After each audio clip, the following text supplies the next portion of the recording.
Hello বন্ধুরা, তোমরা সবাই কেমন আছো? আমি তিথি। আজকে আমি একটি কবিতা বলে শোনাবো। কবিতাটির নাম সৎপাত্র। সুকুমার রায়। শুনতে পেলুম পোস্তা গিয়ে, তোমার নাকি মেয়ের বিয়ে। গঙ্গারামকে পাত্র পেলে, জানতে চাও সে কেমন ছেলে। মন্দ নয়, পাত্র ভালো, রং যদিও বেজায় কালো।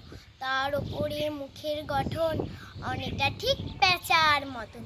বিদ্যে বুদ্ধি বলছি মশাই, ধন্যী ছেলের অধ্যাবসায়।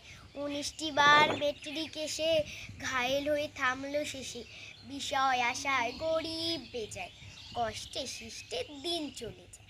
মানুষ তো নয় ভাইগুলো তার, একটা পাগল একটা গোয়ার, আরেকটি সে তৈরি ছেলে।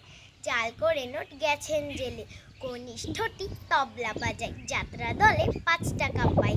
গঙ্গারাম তো কেবল ভোগে পীরের জড়ায় পাণ্ডু রোগে, কিন্তু তারা উচ্চ ঘর, কংসরাজের বংশধর।